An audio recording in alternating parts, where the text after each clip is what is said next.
같이 사도신경으로 우리의 신앙을 고백하겠습니다.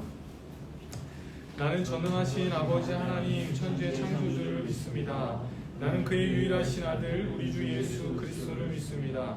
그는 성령으로 잉태되어 동정녀 마리아에게서 나시고 본디오 빌라도에게 고난을 받아 십자가에 못 박혀 죽으시고 장사된 지 사흘 만에 죽은 자 가운데서 다시 살아나셨으며 하늘에 오르시어 전능하신 아버지 하나님 우편에 앉아 계시다가 거기로부터 살아있는 자와 죽은 자를 심판하러 오십니다. 나는 성령을 믿으며 거룩한 공교회와 성도의 교제와 죄를 용서받는 것과 몸의 부활과 영생을 믿습니다. 아멘. 찬송가 284장 같이 찬양하겠습니다. 284장입니다.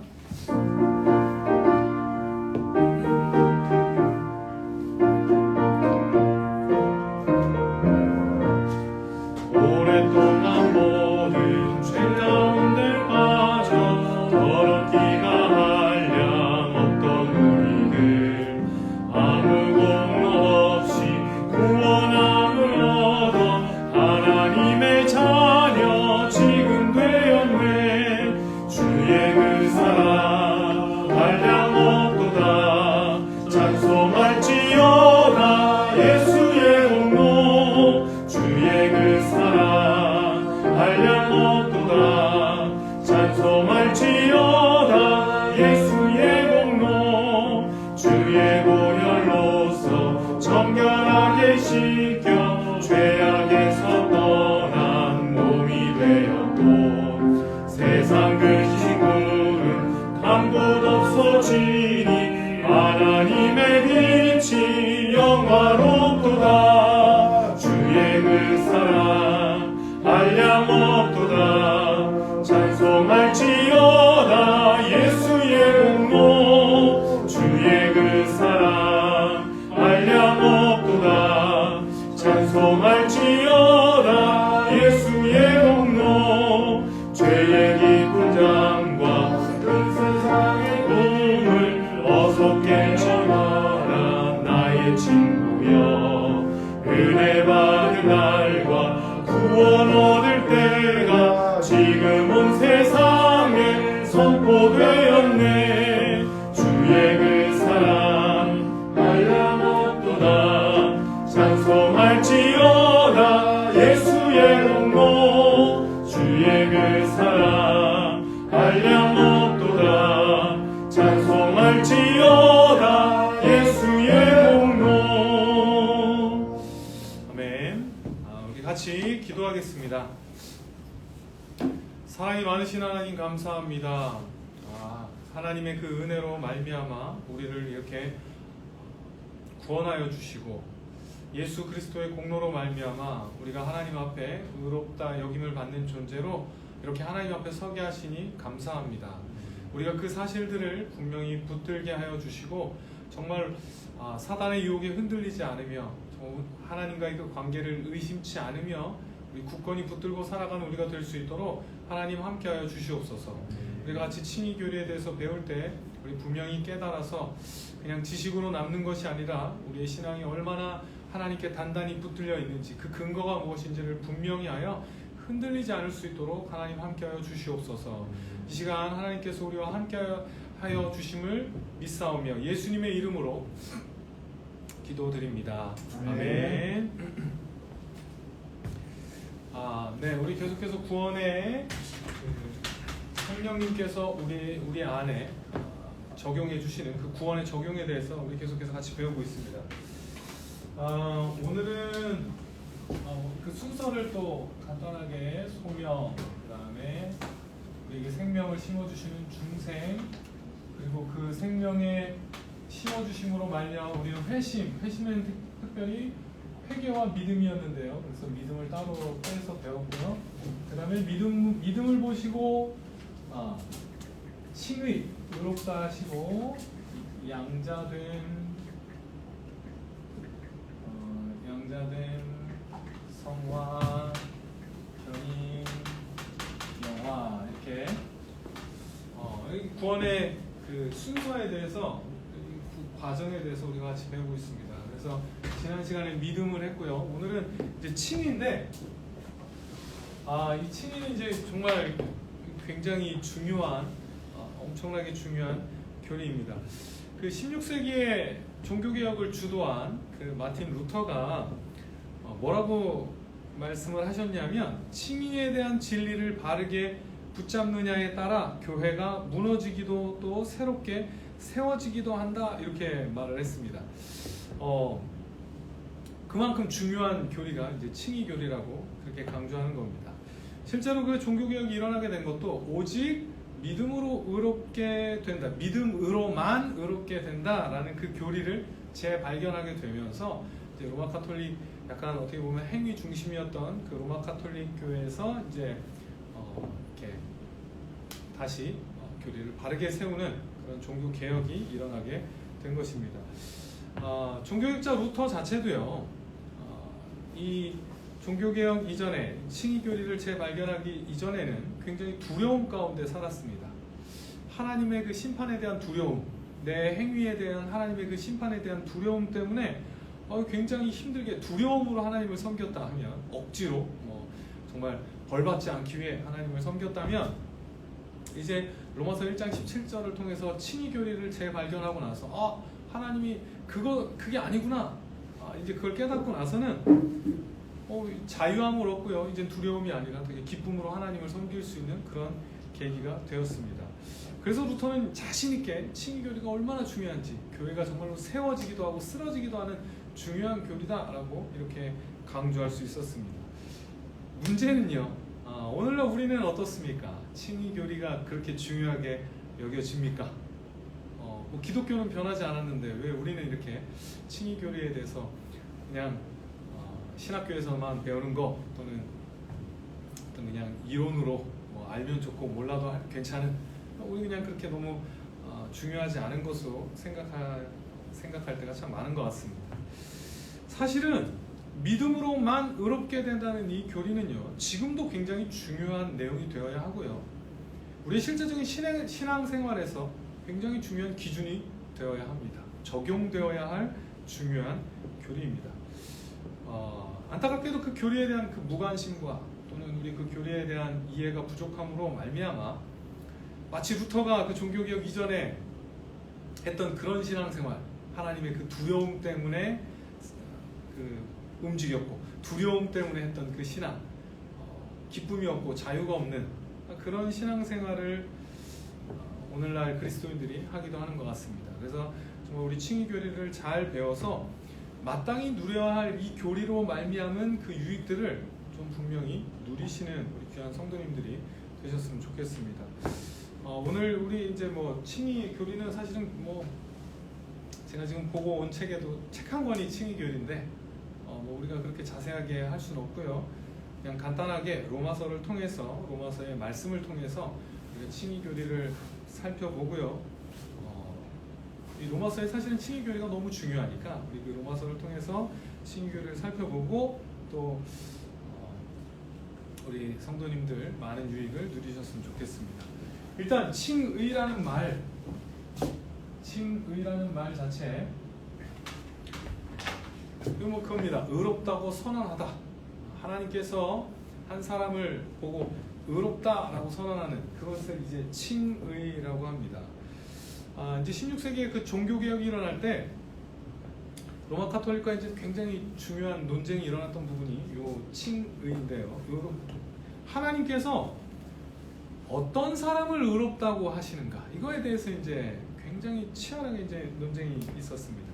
하나님께서 과연 최종적으로 기다리셨다가, 우리가 이제 일반적으로 생각할 때 일반적인 종교적인 어떤 그 사고 방식으로는 언제 의롭다고 해야 되냐면 그 사람을 잘 살펴보고 최종적으로 너 의롭다라고 선언하는 것, 이게 이제 로마 카톨릭에서의 의롭다는 선언이었습니다. 다른 아예 교리를 다루지 않았고, 그러니까 마지막에 죽기 전에, 죽을 때, 죽고 나서 하나님께서 이 사람 너 지금까지 삶을 보니까 너 의롭다, 지금 마지막 최종 상태가 의롭다라고 하는 그 선언, 이제 그 로마 카톨릭에서는 그렇게 칭의를 생각했습니다. 그 얘기는 무슨 얘기냐면 죽기 전까지 어떻게 해야 됩니까? 죽기 전까지 계속 그 상태를 유지해야 합니다. 그죠? 이렇게 막 잘 살다가 마지막에 좀 실수 몇 번 해가지고 떨어지면 어떻게 됩니까? 최종적으로. 그러면 의롭다 선언을 못 받을 수 있는 겁니다. 그래서 뭐 로마 카톨릭에서는 아예 세례가 이제 지금까지 지었던 죄를 다 깨끗하게 원죄와 함께 원죄책과 함께 지금까지 지었던 죄들을 다 사해준다. 이건 우리 교리 아닙니다. 세례가 지금 우리는 미리 말씀드리면 세례는 우리 모든 죄가 깨끗해지는 거죠. 근데 로마 카톨릭에서는 지금까지 지었던 죄를 다 이제 세례가 깨끗하게 한다고 믿었기 때문에 어떤 사람도 있었냐면 세례를 언제 받는 게 좋겠습니까? 죽기 전에. 그래서 그걸 계속 미뤘던 사람이 있어요. 그러다 잘못해서 죽으면 끝나는데 어떻든 그 위험을 무릅쓰고, 왜냐하면 마음이 편하지 않습니까? 죽기 전까지 잘 끌고 가다가 죄 막 짓다가 마지막에 한번 딱 세례를 받으면 그 전까지 싹 깨끗해지니까 얼마나 좋습니까? 다 리셋되니까. 그러니까 그런 개념이 있었던 겁니다. 그래서 마지막에 하나님께서 어떻게 선언하시는가? 루터는 그래서 이제 괴롭게 산 거예요. 아무리 회개를 하고 아무리 의롭게 살려고 해도 자기가 느끼기에는 하나님 앞에서 자기를 볼 때 너무 죄인인 겁니다. 그래서 계속해서 그 고통 속에 계속 그렇게 막 온갖 고행을 하고 이러면서 이제 고통스럽게 살았던 겁니다. 그렇다면 올바른 칭의, 우리가 이제 개신교에서 우리 개혁주의 교리에서의 올바른 칭의 교리는 과연 어떤 것인가? 우리 로마서 3장 19절에서 20절 한번 찾아보겠습니다. 로마서 3장 19에서 20절. 우리 한번 읽어보겠습니다. 19, 20절 시작. 우리가 알거니와 무릇 율법이 말하는 바는 율법 아래에 있는 자들에게 말하는 것이니 이는 모든 입을 막고 온 세상으로 하나님의 심판 아래에 있게 하려 함이라. 그러므로 율법의 행위로 그의 앞에 의롭다 하심을 얻을 육체가 없나니 율법으로는 죄를 깨달음이니라. 3장 19, 20절에서 굉장히 중요한 전제를 설명하고 있습니다. 뭐냐면 율법의 행위로 그 앞에 의롭다 하심을 얻을 육체가 없다. 쉽게 말하면 율법을 잘 지켜서 내가 하나님 앞에 마침내 최종적으로 너 의롭다라고 선언받을 수 있는 육체는 없다는 겁니다. 그런 사람은 아무도 없습니다. 그럼 율법은 뭐 하는 거냐? 율법은 오히려 죄를 깨닫는 용도다. 사실은 루터가 그렇게 막 죄책감에 괴로워했던 이유는 말씀을 열심히 받고 또 그 말씀대로 행하려고 노력을 했기 때문입니다.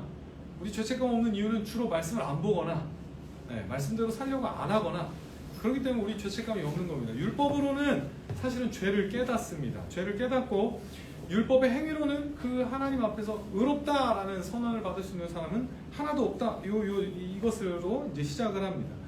그러면 그 절망적인 상황 속에서 21절을 보시면요.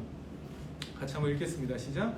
이제는 율법에 하나님의 한 의가 나타났으니 율법과 선지자들에게 증거를 받은 것이다. 그런데 21절에서 율법 외에 율법 말고 하나님의 한 의가 나타났다고 그렇게 말씀하고 있습니다.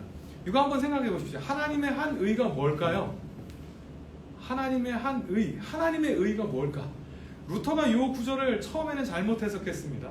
그래서 뭐라고 해석했냐면 하나님의 의, 하나님의 의롭다고 하는 그 기준, 하나님은 의로우신 분이니까 하나님의 의라는 건 하나님의 그 기준, 우리를 평가하는 그 기준으로 이해를 했습니다.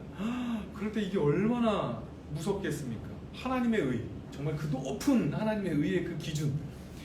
그래서 이게 하나님의 의가 나타났다라고 할 때 루터는 이걸 보고 되게 솔직한 사람이어서 이걸 보고 막 굉장히 하나님을 싫어했고 원망했다고 합니다. 하나님을 내가 미워한다고 이렇게까지 표현을 하는데요. 그렇습니다. 왜냐하면 하나님의 그 기준, 도대체 그 하나님의 의의 기준에 누가 그 기준에 맞을 수 있겠습니까? 하나님의 한 의가 나타났다는 건 복음이 아니라 저주죠, 저주. 너무 높은 그 의의 기준. 그런데 이제 사실 이 내용은 그런 의미가 아닙니다. 나중에 이제 루터가 다시 깨닫게 되는데요. 하나님의 의는 그것이 아니라 우리 이 내용을 자세히 보시면 21절에 보시면 하나님의 한 의가 나타났는데 22절 같이 읽겠습니다. 시작. 곧 예수 그리스도를 믿음으로 말미암아 모든 믿는 자에게 미치는 하나님의 의니 차별이 없느니라.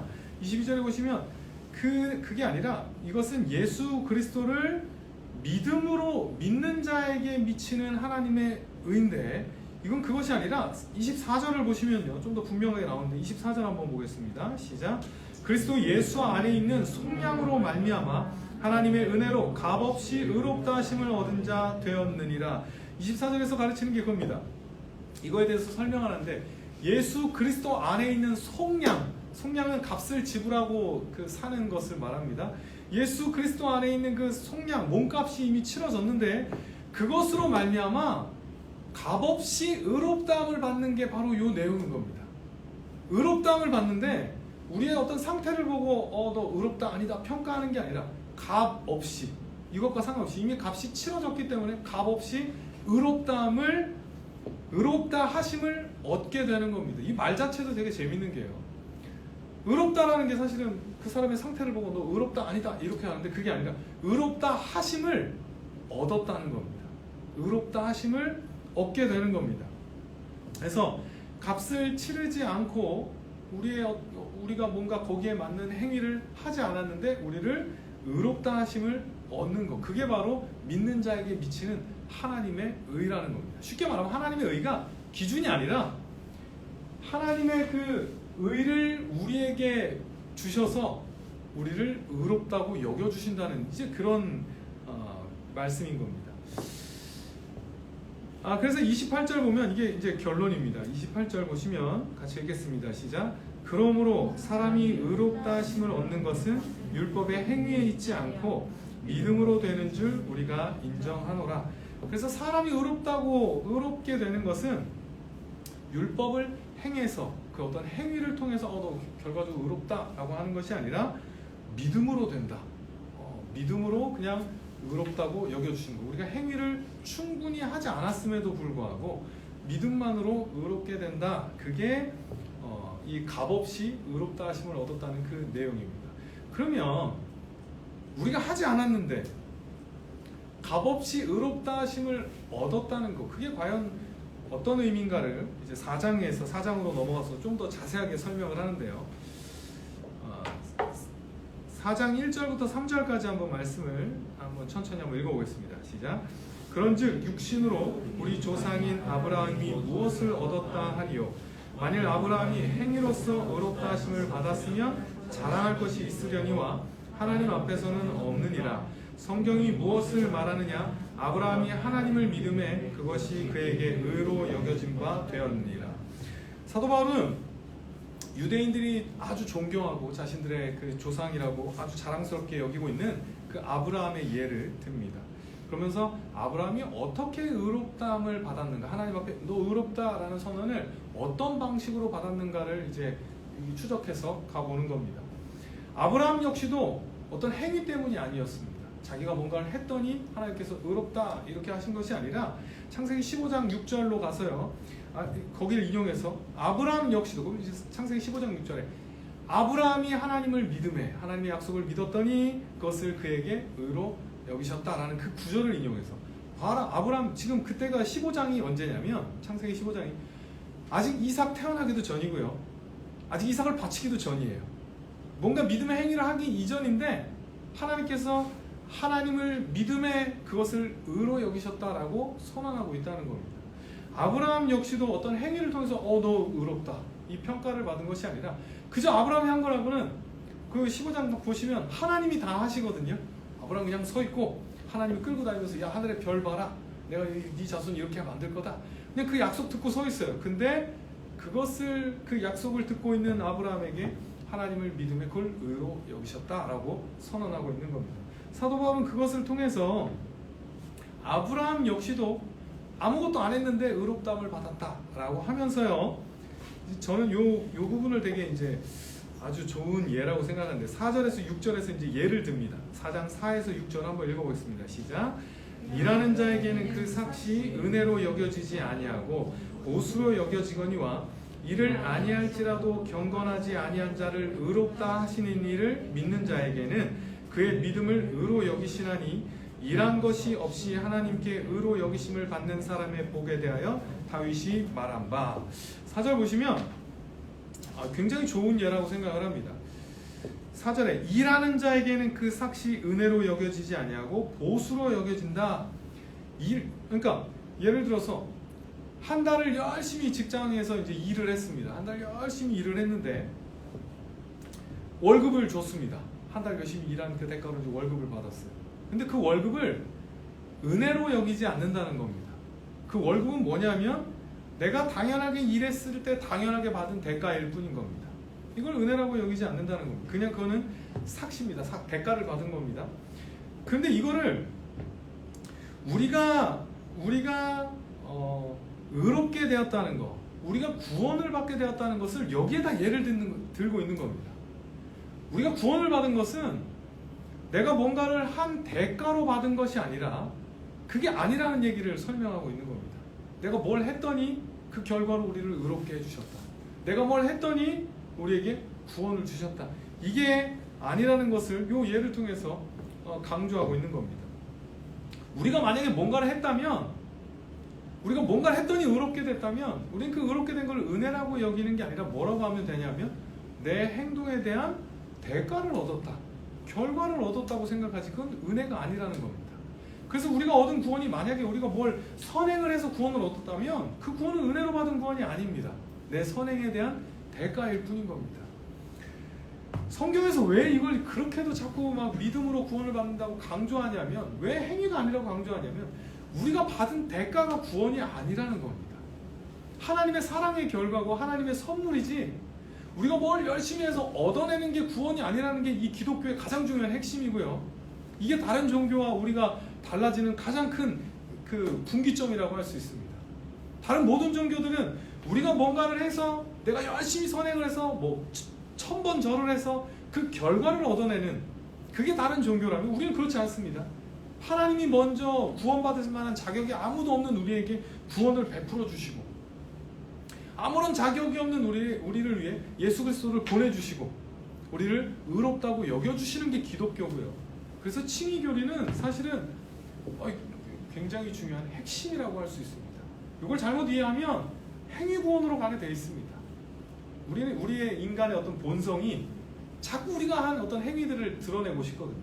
나는 그래도 뭔가를 해서, 나는 그래도 좀 성품이 착해서, 하나님이 선택하신 이유는 나는 그래도 좀 그럴싸하게 보여서, 뭐 이렇게 자꾸 어떤 우리의 것으로 가기 쉬운데요. 성경은 계속해서 강조하는 게 뭐냐면 하나님의 은혜다. 하나님의 은혜다. 이게 중요한 문제가 되는 게요. 이게 큰 문제가 되는 게, 이게 만약에 대가가 돼버리면 어떻게 되냐면, 예를 들어서 열심히 일을 했는데 한 달 동안 열심히 일했는데 그 대가를 안 줬어요. 그럼 어떻게 됩니까? 아, 은혜를 안 베풀어 주시는구나, 이렇게 되지 않죠. 이건 뭐 고용노동부에 신고해야 될 문제가 되는 겁니다. 왜냐하면 받아야 될 것을 안 받았기 때문입니다. 우리의 공로로 가기 시작하면 하나님께 자꾸 빚을 지어요. 하나님이 나에게 뭔가를 줘야 되는, 임금을 떼먹는 약간 그런 고용주처럼 그렇게 되는 겁니다. 우리가 내가 열심히 했는데 왜 이 칭의교리가 잘못돼요?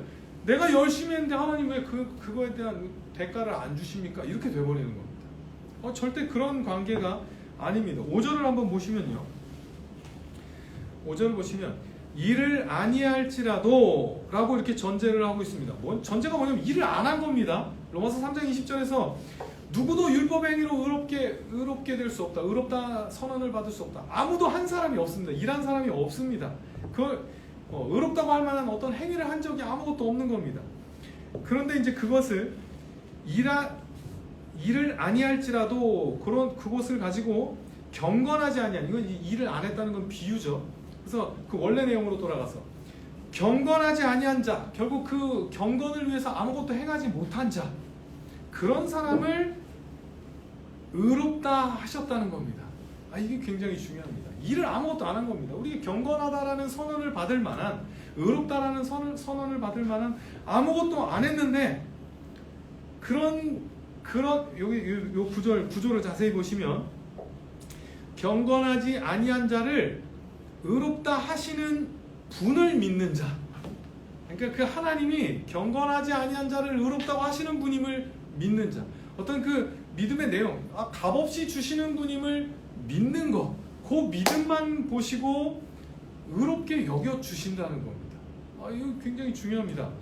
우리가 뭘 해서가 아니라 그런 분임을 우리가 아는 것만으로, 그런 분임을 믿는 것만으로 우리를 의롭다고 여겨주시는 것, 이게 바로 이신칭의 믿음으로, 오직 믿음으로만 우리가 의롭게 된다는 그 교리의 가장 중요한 내용입니다. 일한 것 없는 자, 경건하지 않은 자를 경건하다고 하는 것, 그거 의로 여겨주시는 것, 이게 바로 우리 오늘 배우는 이신칭의 교리의 중요한 내용입니다.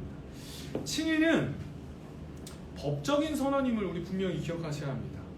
우리의 어떤 상태에 대한 평가가 절대 아닙니다. 우리 어떤 지금 현재 상태를 보고 너 의롭다 하는 평가가 아니라, 로마서에서 보면 상태가 그렇지 않음에도 불구하고 의롭다라고 법정적인 어떤 그 선언을 하시는 겁니다. 그러면 문제가 있습니다. 문제가 있는데요. 뭐냐면 우리의 상태가 어떻다고 했습니까? 의롭지 않습니다. 우리의 상태는 의롭지 않습니다. 근데 하나님께서 우리를 보고 의롭다 하시면 거짓말하는 거 아닙니까? 이 로마 카톨릭에서 실제로 이신칭의 교리를 공격할 때 이 논리를 펼칩니다. 거짓말하는 자로 만드는 거다, 하나님을. 어떻게 의롭지 않은 사람을 보고 하나님께서 의롭다라는 선언을 할 수가 있는가? 재판장이 의롭지 않은 사람을 앉혀놓고 너 의롭다라고 선언하는 이런 불공정한 게 어디 있냐라고 그렇게 선언을 하는 겁니다. 그렇게 주장을 하는 겁니다. 공의로운 하나님이 맞습니까? 그럼에도 근데 사실은 그런 거 아닙니다. 하나님이 자기 자녀들을 너무 사랑한다고 해서 죄를 그냥 눈 감아 주시는 거 아닙니다.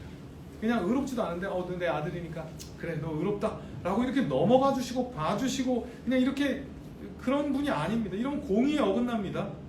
그 아들들 입장에서 하나님이 진짜 사랑하시는구나를 느낄 수 있을지 모르겠지만 객관적으로 볼 때 하나님은 공의로운 하나님이 될 수 없는 것입니다. 그러면 이게 어떻게 되는 건가? 우리 로마서 3장 다시 한번 가보시면요. 로마서 3장 24절에서 26절을 한번 보시면요. 24절, 26절까지 한번 읽어보겠습니다. 시작. 모든 사람이 죄를 범하였음에 하나님의 영광에 이르지 못하더니 그리스도 예수 안에 있는 속량으로 말미암아 하나님의 은혜로 값없이 의롭다 하심을 얻은 자 되었느니라. 이 예수를 하나님이 그의 피로써 믿음으로 말미암는 화목제물로 세우셨으니 이는 하나님께서 길이 참으시는 중에 전에 지은 죄를 간과하심으로 자기의 의로우심을 나타내려 하심이니. 26절. 곧 이때에 자기의 의로우심을 나타내사 자기도 의로우시며 또한 예수 믿는 자를 의롭다 하려 하심이라. 여기 보시면 그냥 아무 조건 없이 그냥 무조건 눈 감아 주시겠다는 거 아닙니다. 24절에 보면 뭐라고 되어 있습니까? 그리스도 예수 안에 있는 속량입니다. 예수 안에서 이미 값이 치러졌기 때문에 예수 안에 있는 그 속량으로 말미암아 우리를 의롭다고 여겨주시는 겁니다. 예수 그리스도의 행하신 그 공로 때문에 우리를 예수 그리스도께서 행하신 그 의로움이 우리에게 전가되어서 우리를 의롭다고 하시는 거지, 아무 근거 없이 그냥 우리를 봐줘서 니네 의롭다 하시는 거 아닙니다.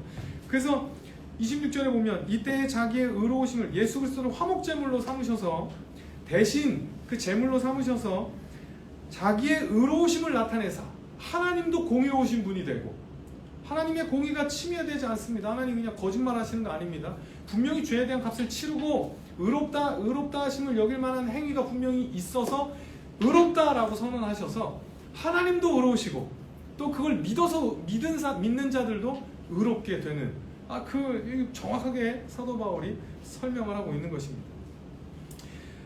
그러면 이 의롭게 된다는 선언에 대해서 사실은 구약에 이미 하나님께서 이미 그 개념에 대해서 이미 설명해 주신 것들이 분명히 있습니다. 뭐냐면 제사입니다. 제사의 개념을 잘 생각해 보시면요, 한 사람이 죄를 지었을 때 그 죄에 대한 대가를 어떻게 치르냐면, 물론 그 사람이 죽어야 합니다. 근데 대신에 어떤 방식으로 죄를 처리해 주시냐면, 죄 지은 사람이 제물에 안수할 때 소나 양이나 염소나 그 제물에 대고 안수하고 그 제물이 대신 제물로 바쳐져 죽임을 당할 때 나 대신에 이 동물이 죽는 겁니다. 내가 죄를 지었기 때문에 내가 소중하게 키웠던 그 동물이 대신 죽임을 당합니다. 이때 뭐라고 하냐면 죄가 나에게 있는 그 죄의 책임이 전가되는 겁니다. 그렇죠? 내 죄에 대한 책임이 동물에게 전가돼서 마치 동물이 죄를 지은 것처럼 동물이 죽는 겁니다. 그래서 나는 사는 겁니다. 나는 용서를 받는 겁니다. 구약에서 이미 하나님께서 이런 전가에 대한 개념들을 알려주셨고요. 이제 예수님께서 오셔서 이제 거꾸로 우리의 죄가 그 동물에게 전가시켰고요. 사실 우리의 죄는 기본적으로 우리의 원죄는 누구 때문에 전가된 겁니까? 이게 뭐 고린도서에 나오지만 아담으로 말미암아 아담의 죄가 우리에게 전가돼서 우리가 죽게 된 거거든요. 그런데 예수님께서 새로운 우리의 대표로 오셔서 이번에는 죄를 우리에게 전가시켜 주시는 것이 아니라 뭘 전가하냐면 의를 우리에게 전가시켜 주셔서 이제는 우리가 아담의 죄가 전가돼서 벌을 받는 것이 아니라 예수 그리스도의 그 의가 우리에게 전가돼서 우리가 하나님 앞에 의롭다 선언을 받게 되는 것입니다. 그렇게 예수 그리스도의 의가 우리에게 전가되는 것. 그게 그 전가된 의로 말미암아. 그러니까 하나님의 그 의, 처음에 우리 다뤘던 하나님의 의가 우리에게 미쳐서 우리에게 전가되어서 그 완전한 의가 우리 것이 되어서 우리가 한 게 아닌데 예수 그리스도께서 다 행하신 그 의가 우리 것이 되어서 하나님이 보실 때는 그냥 봐주는 게 아니라 그 완전한 의로우심이 우리 것이 된 것을 보고 우리에게 의롭다라고 선언을 해 주시는 겁니다. 그게 이제 우리의 칭의의 교리의 핵심입니다. 우리 걸 가지고 의롭다고 받는 거 아닙니다. 우리의 어떤 상태를 가지고 하는 게 아니라는 거 꼭 기억하셔야 합니다. 예수 그리스도의 의 때문에 그 의가 우리에게 전가돼서 우리는 의롭다함을 받는 겁니다. 그러면 그 의, 우리가 이제 요 의라고 하면 안 되죠. 이건 칭의고 우리가 전가된 의, 우리에게 전가된 의에는 요 의는 너무 당연하게 뭐와 관련있냐면 우리 기독론 때도 잠깐 했었지만 예수 그리스도께서 그러면 우리를 위해 어떤 것을 행하셨는가가 되게 중요합니다. 우리에게 어떤 의를 전달해 주시는가. 여기는 이제 두 가지로 설명을 할 수 있습니다. 뭐 그냥 소극적, 적극적이라고 하겠습니다. 소극적인 의는 뭐냐면 우리는 죄책을 가지고 있습니다. 그죠? 우리는 형벌을 받아야만 합니다. 죄에 대한 문제가 분명, 죄에 대한 어떤 그 책임을 져야 합니다. 예수님께서 먼저 십자가에서 죽으심으로 뭐를 해결하셨냐면 우리의 죄에 대한 책임을 해결하셨습니다. 이게 소극적 의입니다. 소극적 의. 뭐 이걸 예수님께서 성취하신 의의 입장에서는 그 순종의 입장에서는 우리 그 기억하실 겁니다. 수동적 순종, 능동적 순종 이렇게 이제 표현을 했었는데요. 수동적 순종, 십자가에서 죽으심으로 우리의 형벌을 대신 감당한 이게 소극적 의라고 할 수 있습니다. 그게 이제 먼저 칭의에서 우리에게 전가된 그 의의 첫 번째입니다. 우리는 그래서 형벌을 받지 않아도 됩니다.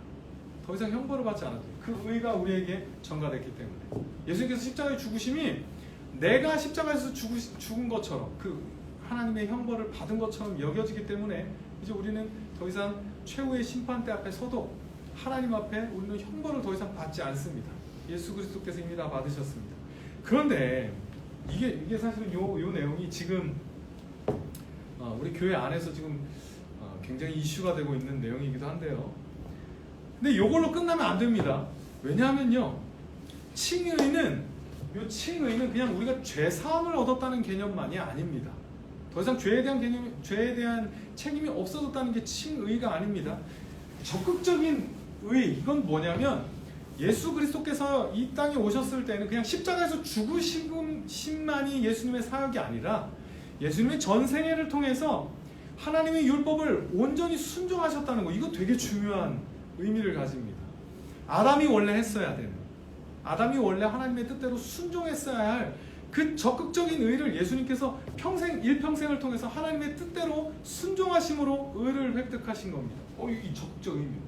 예를 들어서 소극적 의미만 있다면 우리는 죄에 대한 책임이 다 사라졌어요. 그러면 딱 어디로 가는 거냐면 아담으로 가는 거죠. 아담. 죄가 없었던 아담. 근데 아담은 이제 그 상태에서 뭘 해야 합니까?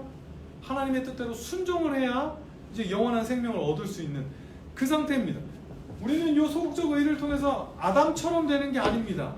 아담은 순종해야 될 의무를 가지고 있었지만 우리는 예수 그리스도께서 이 적극적 의를 행하심, 이 적극적인 의가 우리에게 전가됐기 때문에 우리를 어떻게 해주시냐면 죄 없다 뿐만 아니라 모든 율법을 다 온전히 순종하셨다고 우리를 그렇게 여겨주시는 것임을 우리 분명히 기억하셔야 합니다. 두 가지.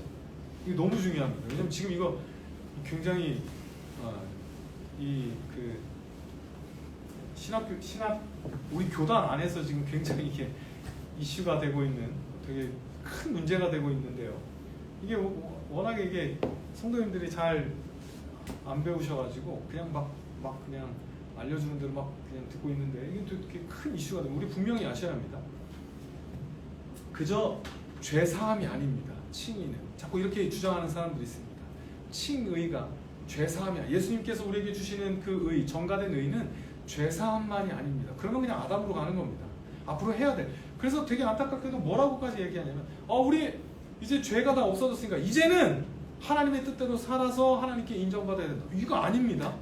이거 아닙니다. 물론 하나님 뜻대로 살아야 합니다. 근데 그 동기가 다른 겁니다. 우리는 구원받기 위해서 똑바로 살아야 되는 거 절대 아닙니다.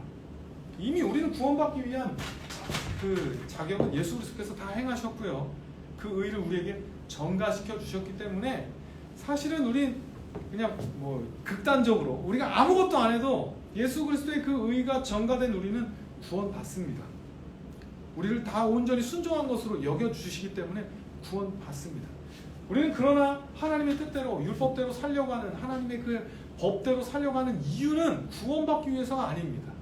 이미 받은 구원에 감사해서 하는 거지, 기쁨으로 자유롭게 하는 거지, 구원받을까 봐 하는 거 아닙니다. 루터가 그 칭의를 발견하기 전의 삶이 뭐였냐면 심판받지 않기 위해서 하나님의 뜻대로 살았습니다.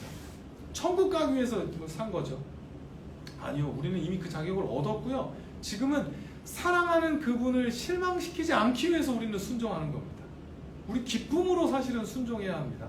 우리는 절대로 율법적인 의를 획득하기 위해 선행을 하는 게 아닙니다. 선행은 오히려 이미 받은 구원에 맞는 반응일 뿐이고 그것을 하나님을 기쁘시게 하기 위해서 우리 그렇게 하는 거지, 사랑을 더 키워가기 위해서 하는 거지, 혹시라도 하나님과 관계에서 끊어질까봐 하는 선행이 절대 아니라는 거. 이게 그래서 너무 중요합니다. 이미 우리 구원을 위한 자격은 예수 그리스도께서 다 이루어 주셨습니다. 우리는 더 이상 뭘 해야 구원받는 거 아닙니다. 예수 그리스도의 그 의를 전가받은 우리는 구원받습니다. 이게 우리의 칭의 교리의 핵심입니다. 그래서 우리는 진짜로 이미 그 구원의 자격들은 예수 그리스도께서 다 행하셨다. 우리가 거기다 뭘 보태지 않아도 된다는 거. 이거 분명히 누가 혹시 거기다 뭐 보태라고 하면 그 이단입니다. 네, 안 보태도 됩니다. 구원을 받기 위해 뭐 보태라고, 야 니네 다 구원받았는데 꼭 세례를 받아야 구원받아. 아닙니다. 절대 그런 거 아닙니다. 뭐 세례 나중에 성례할 때 나오겠지만 세례는 이렇게 구원받을 조건 중에 하나가 절대 아닙니다. 그 조건은 오직 예수 그리스도께서 다 행하셨고요. 우리 그걸 받아들이는 구원의 조건을 충족하는 방법은 딱 하나입니다. 예수 그리스도의 그 의를 그냥 다 우리가 받아들이는 거. 그거밖에 없는 겁니다. 다 이루어 주신 겁니다. 그래서 여기서 우리가 이제 헷갈리는 게 뭐냐면 이게 칭의인데 자꾸 성화랑 헷갈리는 겁니다. 성화. 칭의는 단회적인 사건입니다. 하나님께서 예수 그리스도의 공로를 보고 믿음으로 받아들이는 우리를 보고 우리에게 선언하시는 겁니다. 니네 의롭다. 이미 선언하셨습니다. 우리 믿음으로 우리는 선언 받았습니다. 지금 이미 우리는 칭의를 받은 겁니다. 그래서 최후의 심판대 설 때 우리는 자신 있게 설 수 있습니다. 이미 선언 받았거든요. 니네 의롭다. 근데 그게 어떻게 그렇게 자신 있습니까? 내 것 때문에 그런 거 아니거든요.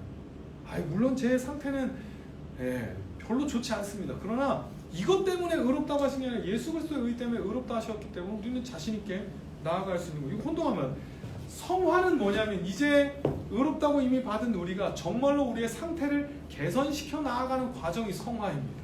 정말로 거룩하게 만들어가는 그 과정. 칭의는 절대로 과정 아닙니다.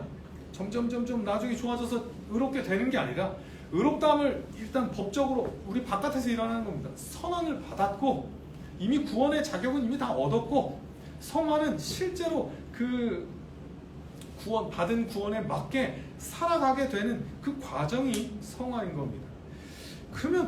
그러면요, 결론적으로 언제나 이 개혁주의 교리를 들었을 때 나타나는 반응은 뭐냐면, 그럼 우리는 뭐냐입니다. 이거 하나님이 다 하셨으면 우리는 뭐냐? 로마서 5장 1절 한번 보겠습니다. 로마서 5장 1절 같이 읽겠습니다. 시작. 그러므로 우리가 믿음으로 의롭다 하심을 받았으니 우리 주 예수 그리스도로 말미암아 하나님과 화평을 누리자. 이게 왜 중요하냐면요, 지금 우리 계속해서 강조됐던 게 뭐냐면 하나님이 우리에게 먼저 다 하신 거거든요. 우리는 하나님을 먼저 알지도 못했고 하나님께 반응할 수도 없는 자에게 생명을 심어주시고 우리에게 그 생명이 발현되게 하시고 우리에게 믿음을 주셔서 믿음 고백을 하게 하시고 의롭다 하시고 하나님께서 우리를 거기로 이끌어 가시는 이유는 이겁니다. 의롭다 하심을 받았으니까 이제 우리가 칭의 하나님과의 죄로 말미암아 끊어진 관계가 회복됐으니까 이제 가서 그 하나님과 화평을 누려라. 이제 하나님과 그 교제를 누려라. 여러분 이겁니다. 하나님께서 우리에게 다 해주신 건 뭐냐면 우리를 살려주셨고 우리가 그 올바른 관계를 다시 회복해 주셨습니다. 뭐 이제 양자되면서 하겠습니다. 우리를 자녀 삼아 주신 겁니다. 우리 아무것도 안 했는데 그냥 자녀를 삼아 주셔서 여기 갖다 놓았습니다. 그럼 이제 뭐 하라고 하는 거냐면 그걸 누리라는 겁니다. 그게 하나님의 뜻입니다. 우리에게 남아있는 어떤 그 의무는 이런 어떤 율법적인 의무가 아니라 이제 적극적으로 뭐 해야 되는 하나님과 누려야 되는 겁니다. 여러분 이거 되게 중요한 게요. 우리가 예배를 드려야 되는 이유는 구원받기 위해서 예배 드리는 거 아닙니다. 구원받은 자로서 하나님과 교제를 누리기 위해 예배 드리는 겁니다. 우리가 선행을 하는 이유도 마찬가지입니다. 구원받기 위해 하는 것이 아니라 우리의 받은 그 구원을 더 풍성하게 누리기 위해서 선행을 하는 겁니다. 하나님과의 그 교제가 풍성해지려고 말씀을 읽는 거고요. 기도를 하는 이유 그겁니다. 하나님과 교제를 누리는 게 기도지. 기도 난 1시간 했어. 넌 2시간 했냐? 대단하다. 그 공로로 우리 기도하는 거 아닙니다. 누리는 시간이고요. 우리의 신앙생활 전체가 사실은 다 그렇습니다. 이미 우리에게 다 선물로 주신 그 신앙을 누리는 시간이 우리의 신앙생활이지. 구원받기 위해 뭔가를 해나가는 과정이 신앙생활이 아님을, 이게 개혁주의의 너무 중요한 교리임을 우리 분명히 아셔야 합니다. 다른 종교와의 엄청난 차이입니다. 다른 모든 종교는 다 뭔가 조건을 충족했을 때 하나님이 나중에 상으로 선물을 주시는 거라. 우리는 그렇지 않습니다. 이게 성경적입니다. 하나님이 이미 다 주셨습니다. 우리에게 요구하는 거 겁니다. 누리라고. 저는 이렇게 생각을 합니다. 자녀를 낳았습니다. 자녀를 낳았어요. 제가 벌써 3명 낳았는데 3명을 낳았어요. 낳고 나서 이제 제가 뭘 요구합니까? 야, 이제 내가 낳아줬고 너네 이렇게 생명을 줬으니까 잘 커서 빨리 돈 벌어서 날 먹여 살려라, 이러려고 하지 않습니다. 이제 요구하는 게 뭡니까? 잘 살아라. 우리 그 관계를 잘 누리자. 그겁니다. 하나님께서 우리에게 생명을 주셨고 하는 이유는 누리자는 겁니다. 이 칭의 교리는 얼마나 중요한 교리인지 모릅니다. 하나님께서 다 주신 겁니다. 뭐 하라고? 하나님과 누리자고. 양자되면서 더 분명히 나타납니다. 자녀를 그냥 삼아 주셨습니다. 이제 누리자고. 그게 우리의 의무입니다. 그게 자녀가 부모를 위해 할 수 있는 가장 큰 선물이 뭡니까? 뭐 부모를 위해 일해주는 겁니까? 절대 아닙니다. 부모를 위해 돈 벌어주는 거 아니죠. 뭐 하는 겁니까? 부모에게 사랑을 표현하는 거, 부모와 그 관계를 누리는 게 부모에게 가장 큰 선물 아닙니까? 하나님이 우리에게 요구하시는 거 그겁니다. 우리가 하나님 위해 뭘 할 수 있겠습니까? 도대체 우리가 하나님을 위해 이 모든 우주의 주인이신 이 모든 창조주이신 하나님을 위해 우리가 뭘 할 수 있겠습니까? 하나님에게 어떤 보탬이 될 수 있겠습니까? 하나님 우리에게 요구하시는 겁니다. 하나님을 누리라고. 회복된 하나님과의 관계를 누리라고. 그게 우리에게 주시는 의무이자 특권이자 선물인 것입니다. 그래서 이 칭의의 교리는 우리 분명히 붙드셔야 합니다. 우리 의롭게 된 자입니다. 사단은요, 이것만 하고 마칠게요. 사단은 2가지로 우리를 공격합니다. 2가지로 이 칭의의 부분에 있어서 2가지로 우리에게 공격을 하는데요. 첫 번째는 죄책을 이용해서 우리를 자꾸 죄인으로 몰아갑니다. 우리의 그 죄책감을 가지고 자꾸 이용해서 네가 이러고도 하나님의 자녀냐? 네가 이러면서 어떻게 하나님과 올바른 관계, 하나님이 너를 어떻게 사랑할 수 있겠냐? 이렇게 우리를 의심하게 합니다. 그 관계를. 절대로 우리 의심하시면 안 됩니다. 이거 의심하면요, 내가 똑바로 해서 하나님 우리를 붙들고 있는 거 아니라는 거를 우리 잊고 있는 겁니다. 우리 예수 그리스도 때문에 하나님과 끊어질 수 없는 관계에 있는 거거든요. 예수 그리스도 때문에. 근데 자꾸 우리가 내가 붙들고 있다고 착각을 하니까 사탄이 이런 유혹을 할 때 막 흔들리는 겁니다. 네가 이러고도, 그렇지, 내가 이러고도, 내가 이럼에도 하나님께서 우리를 붙잡으시는 이유는 예수 그리스도의 공로, 예수 그리스도의 의 때문입니다. 우리 요거에 흔들리시면 안 됩니다. 2번째는요, 거꾸로 우리의 의로운 행동을 가지고 자꾸 우리를 넘어뜨리려고 합니다. 우리의 의로운 행동을 가지고 자꾸 그걸 뭐로 가게 만드냐면 공로로 가게 만듭니다. 너 이렇게 열심히 했는데 하나님 축복 주셔야지. 우리 이미 축복을 받고 시작하는 자들입니다. 물론 하나님이 귀엽게 봐주십니다. 저는 우리 자녀들을 통해서 그런 것들을 많이 생각하게 되는데요. 우리 자녀들 맞아요. 뭐 그런 걸 요구해요. 아빠, 나 오늘 공부 열심히 했으니까 키보드 사주세요. 뭐 이런 요구를 합니다. 사실은 말도 안 되는 요구예요. 말도 안 되는 요구. 근데 그거 들어줍니다. 왜냐하면 똑바로 살라고. 그냥 그렇게 들어주는, 하나님께서 그렇게 해주시는 거지 그게 정말 공로여서가 아니라는 겁니다. 자녀들이 아까도 말씀드렸지만 도대체 우리가 하나님을 위해서 할 수 있는 게 뭐가 있으며 우리가 하나님 앞에서 공로라고 내세울 수 있는 게 뭐가 있습니까? 그냥 하나님이 귀엽게 봐주시는 겁니다. 우리의 아무것도 아닌 거. 제가 이번에 0813 친구들이 이제 0813 기간 안 맞게 됐다고 이제 친구들이 편지를 써주셨는데 그 편지 감동을 받았어요. 내용이 뭐 엄청난 거 아닙니다. 내용 뭐 한 줄씩 썼고 어떤 친구는 그냥 제 얼굴을 이렇게 그렸는데 저는 심지어 그 얼굴 전지 모르고 이거 누구라고 했더라? 이거 누구구나 그랬더니 되게 실망한 표정으로 목사님인데 그래서 이거 미안해 이거 나구나. 근데 그게 저를 기쁘게 하는 이유는 딱 하나입니다. 관계 때문이죠. 그 친구가 관계가 있기 때문에 그게 의미가 있고 저한테 선물이 되는 거지. 그 그림 팔아보십시오. 그 돈이 되나? 그 누가 사가겠습니까? 사실 우리가 하나님 앞에 내미는 모든 것들은 하나님과 이미 의롭다고 하신 예수 그리스도로 말미암아 회복된 그 관계 때문에 하나님이 기뻐해 주시는 거지 실제 절대적인 어떤 가치가 있어서 하나님을 기쁘시게 하는 게 아니라는 거. 우리 그거 분명히 믿으셔야 됩니다. 진짜 믿으셔야 합니다. 그래서 우리는 하나님 앞에 흔들릴 게 없습니다. 우리의 공로 때문에 하나님 앞에 막 내 의를 내세울 것도 없고요. 우리가 때로 실수한다고 해도 하나님 나를 떠나실까 걱정할 필요도 없습니다. 우리가 붙들려 있는 그 기초는 흔들리지 않는 예수 그리스도의 그 의로 말미암아 붙들려 있다는 것. 절대 끊어질 수 없는 관계임을 우리 분명히 믿으셔서 자유롭게 하는 겁니다. 자유롭게 하나님 앞에 나아가시면 됩니다. 그게 하나님께서 원하시는 겁니다. 내가 관계 다 회복해 놨으니까 마음껏 나와서 즐겨라. 마음껏 나와서 누려라. 우리 막내 아들은 역시 막내라서 제가 토요일날 막 바쁘게 설교 준비를 하고 있으면 꼭 지하실에 한 번씩 내려옵니다. 내려와서 제 핸드폰으로 꼭 게임을 한번 확인하고 제 무릎에 앉아서 꼭 하겠다고 합니다. 그러면 이제 막 마음이 조급해서 야 서진아 아빠 바쁜데 좀 올라가면 좋겠다 막 이렇게 하는데 싫어요. 그러고 막 앉아 있습니다. 이거 누구만 할 수 있냐면 막내 아들만 할 수 있습니다. 진짜로 우리 아들만 할 수 있습니다. 그죠? 이거 얘가 이상하긴 하지만 여기 있으니까 소영이가 혹시라도 그렇게 소리 준비하는데 막 여기 앉아가지고 있겠다고 막 하면 물론 그럴 일도 없을 건데 혹시라도 그러면 이상한 겁니다. 그죠? 그럴 수 없어요. 이건 사실은 자녀이기 때문에 그런 걸 막 요구해도 되고요. 그 요구가 싫지 않고요. 굉장히 사랑스러운 겁니다. 우리 그런 특권이 우리에게 있음을 분명히 아셔야 합니다. 그 관계에 있음을 우리 꼭 기억하셔서 흔들리지 않는 관계에 있습니다. 언제나 담대하게 하나님 앞에 나아가십시오. 죄를 지어도 사탄이 막 네가 이래가지고 하나님 앞에 어떻게 나가냐. 아니야. 그래도 내가 하나님 앞에 나아가서 용서를 구할 수 있는 거.